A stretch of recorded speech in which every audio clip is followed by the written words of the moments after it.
Hi, everybody. I'm Brittany Lewis, a breaking news reporter here at Forbes. Joining me now is Abby Maxman, President and CEO of Oxfam America. Abby, thank you so much for joining me. Great to be with you. Abby, you and I have talked a few times now since President Trump began his second term about USAID cuts. And we know USAID was the United States Agency for International Development. I want to get your perspective, though, of where we are right now at the end of July.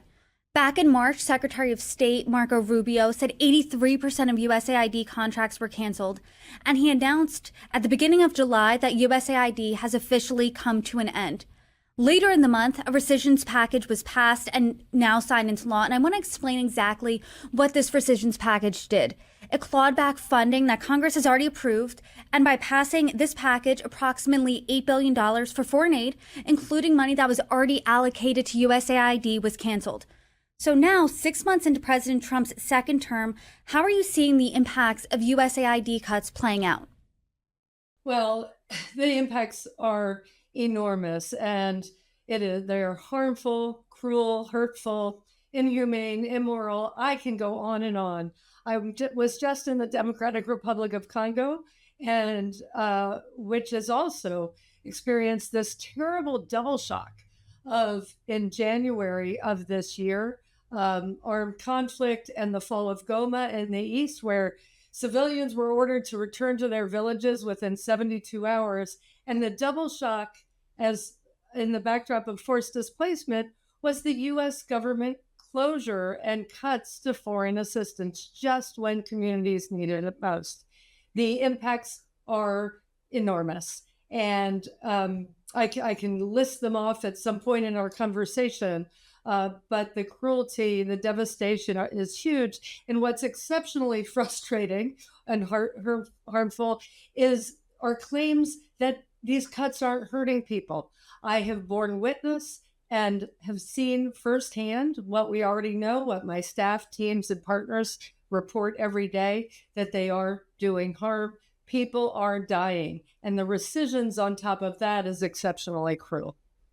And I want to talk about exactly what you're seeing on the ground, because I think it's easy for people in America to hear about these cuts and not really understand the impact and the actual people that are impacted by these cuts. You were in the DRC. Talk to us about your conversations, because you talked to people in the community there. You talked to families. You talked to humanitarian leaders. What did those conversations look like? Well, there was a pattern of shock, surprise, betrayal. In the early months, I think people couldn't even believe it, in terms of that funding that was already approved for life-saving services and support to people living in crisis had been taken away. So that was it. Just the incredulousness was huge. But the real life implications can't be overstated. There was forced closure and destruction of more than 20 displacement sites in Goma that left 700,000 people without safe shelter, clean water, and basic sanitation across multiple communities, and where Oxfam and our partners, we were supporting over 100,000 people.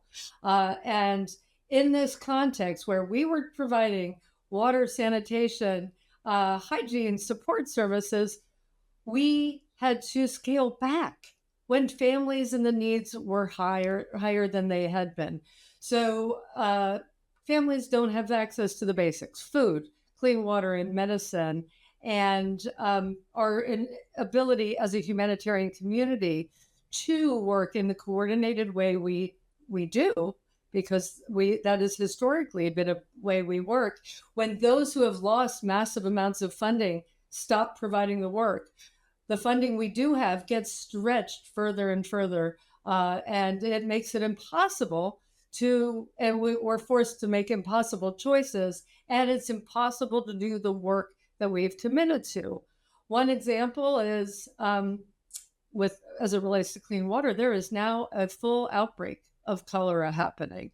People are drinking from contaminated water sources, and for us, in one community, we can support 500 families, and 15,000 families need help. When I was there and arrived in one community to talk, they knew we were just coming to talk about their needs and the assistance. We had hundreds, if not thousands of people come from communities all around who had lost access to resources when they needed it most, when they're trying to get back on their feet again. So that makes it doubly hard as well. The need, the shock of the crisis increasing, the pull out of aid at the same time. And I saw and heard story after story. I want to get to the cholera outbreak. Is that directly because of the cuts to USAID? I think both directly and indirectly. People coming to communities who don't have access to clean water is always a risk and an issue. We see this happening in the West, in Kinshasa.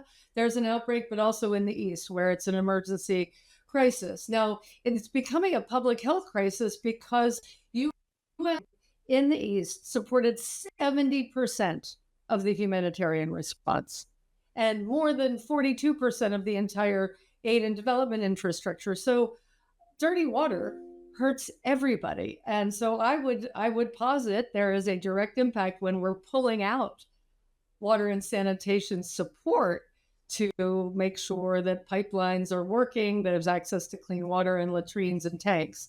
One could make a correlation that there is a through line there. And you're seeing these direct impacts, but I'm curious, what is this doing to the relationship that people abroad have to America? Because I'm sure if they go to expect one thing, this funding was appropriated, this funding was supposed to go to them, and then it's clawed back, there has to be a loss of trust. Am I correct in assuming that? Oh, absolutely. 100%. I talked to some of our local partners, incredible, committed professionals, lost 60% of their funding overnight.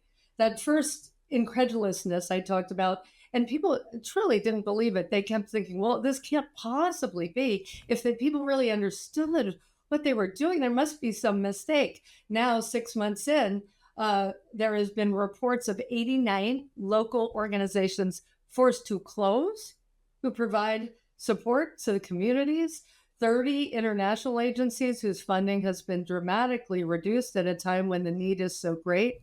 This at a time when this administration is making moves to support peace processes, well, which we know is vitally important. We are fully supportive of that. But a peace deal is not just an accord on paper. It needs scaffolding. It needs support. Hungry, sick, and insecure populations need the support to enable a peace deal to really move forward in a meaningful way. And we see the impacts unfolding in many ways. The impact on women and girls, the incidence of sexual violence and rape is increasing when people are desperate. And we know that more than 8,200 people living with HIV lost access to antiretroviral treatment due to the USAID cuts. Emergency post-rape care kits are disappearing. And I spoke to young women and moms of young women whose daughters, underage daughters, were impregnated by rape and had nowhere to go. So the cruelty of this is very, very troubling. And that sense of betrayal. Can the U.S. government be an honest broker? Can they be trusted to fulfill obligations? Now, when organizations lost funding, that was already approved. When they didn't get paid for agreements of work already done, that also harms an organization's ability to continue to work. So there are example after example that it's tragic. Abby, I think A, based on your position, and B, based on the multiple conversations I've had with you, I think at its simplest form, you are in your position because you are a person who likes to help. You are a helper.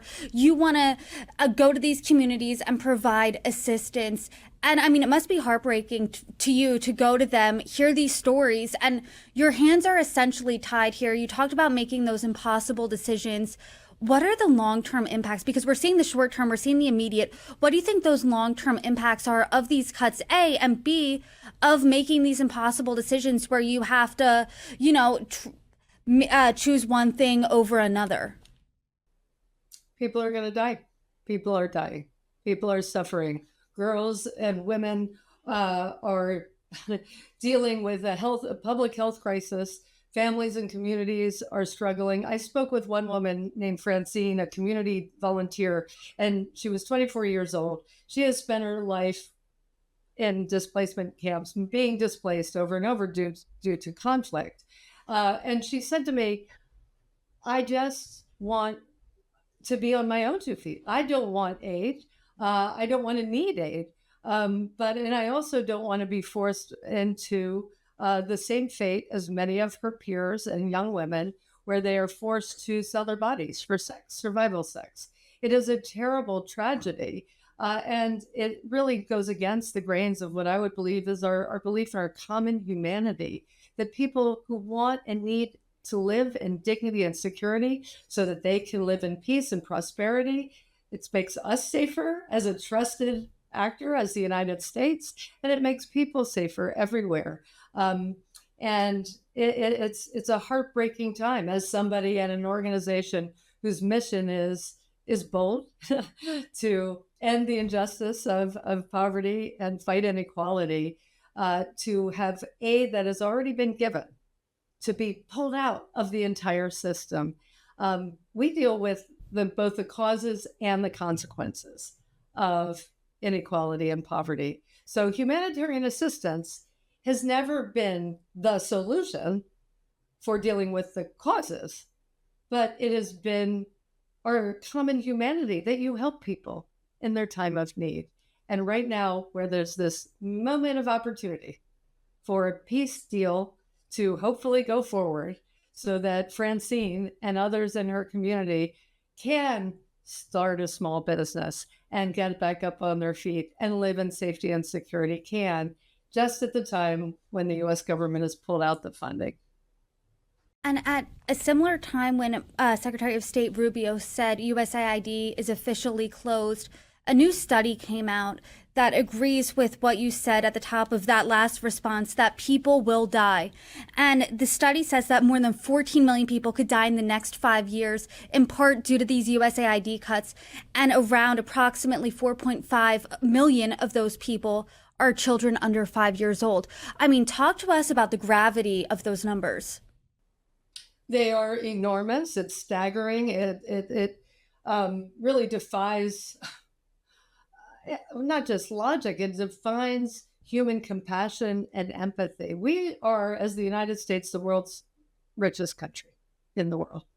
And to think that these rescissions, meaning Congress gave up its power by giving back, it gave its power of the purse of decisions it already made so that tax cuts for the ultra wealthy could go through. This is harming people in the United States, regular workers, regular people, basic issues, and people around the world. And there is another myth that we struggle to debunk at this time when the Secretary of State says there's no harm being done. As Oxfam, we did a series of polls between February and May, and we found actually that the American people support aid in significant ways. They want to do good. The American people are kind-hearted and generous. 2/3 say that they support humanitarian assistance. 50% of Republicans, Democrats, this is people of all political persuasions. 95% said, when asked what amount they would give of the U.S. budget, 95 said higher, substantially higher than the 1% of the U.S. budget that goes to foreign assistance. People get it, that compassion, kindness, America is safer when other countries are safer. Our mutual prosperity is intertwined morally, socially, as our common humanity. Talk to us about that a little bit more, because some critics would say something to the effect of, That's sad hearing that millions of people could die. Hearing these stories, that is sad. Although there are problems in the United States and we should put America first, we should solve these problems at home. We should use that funding to put our people first. I mean, what do you say to that argument? I think again, it's a false narrative for one. The 1% of the budget that supports foreign assistance is not taking anything away from U.S. support and social services. We work as Oxfam here in the United States. We fight poverty and inequality here and globally. We agree that a safe and prosperous United States means people in the U.S. live in dignity and security. We're seeing clawbacks of SNAP and Medicaid and other education, things that our own people need and deserve to live in dignity and security, cutting back on research that saves lives of people here and globally, public health, that we know that diseases do not care about borders. So supporting the control of infectious diseases and other things in other countries makes America safer. So the fact that the rescissions and the budgets that have been rammed through are all designed, it is a reverse Robin Hood moment. They're designed to take resources from regular, ordinary Americans and people living in poverty around the world. And it's a disgrace. And I think the United States can and should be better and do better as the wealthiest country in the world. And it's a fallacy that giving aid internationally is taking anything away from people in the United States. Both things are being attacked by some of the draconian rollbacks and clawbacks that we have witnessed this administration unfold in the past 6 months. And I do want to bring up a point that when I've talked to lawmakers about this, specifically the rescissions, because $8 billion, and I am not poo-pooing $8 billion, and as you and I have discussed, that can do a lot for foreign aid, for other things abroad. But when it comes to the national budget, I mean, that's barely a drop in the bucket. So what kind of precedent do you think that sends that Congress, which has the power of the purse, is saying, hey, we did approve that, but never mind, you can have it back? I mean, what message is that sending? Oh, it's a dangerous message. As a precedent, one can only hope that it is not a precedent, but it's hard to imagine why this extraordinary set of moves would not then be used as one. And, it is truly shocking. And I don't know what the role would be, if not the power of the purse, and then taking back resources already committed to do good. Again, it is mind-boggling. It is tragic, and it is terribly, terribly sad. And innocent people, civilians, in the Democratic Republic of Congo, in South Sudan, in Ukraine, in all around the world are suffering the harmful impacts of this. And I would question when and how the U.S. can be trusted after making such radical moves. And Secretary of State Rubio celebrated the end on July 1st of USAID, and this is what he posted, quote, "This era of government-sanctioned inefficiency has officially come to an end. Under the Trump administration, we will finally have a foreign funding mission in America that prioritizes our national interests." So does that statement indicate to you, do their actions indicate to you anything about the future of what foreign aid and foreign assistance looks like from America? It's a great question. I want to put a finger on the word efficiency. What I saw in the Democratic Republic of Congo, what I know is happening in the countries where Oxfam works around the world, and watching what is unfolding, I don't think the way that these cuts were made could have been more inefficient, more wasteful than the way that they were. There was no warning. There was chaos. There was stop work orders and then rescinding of stop work orders and then rescinding and rescinding. We have documentation of all of the confusion and waste that has been caused. So in the name of efficiency, a disgracefully inefficient process has been implemented. As Oxfam America, we have a long-time policy since our founding that we don't accept U.S. government funding, so we could be an independent voice and supporter of quality overseas development assistance. And we have seen, and I may have said this before, this has been taking a sledgehammer to a problem that required a scalpel. Reform of processes are always beneficial everywhere. I would say in government, outside of government, everybody is working to have the most efficient systems, along with the accountabilities and stewardship that we all take with the utmost seriousness. And the way that this is happening flies in the face.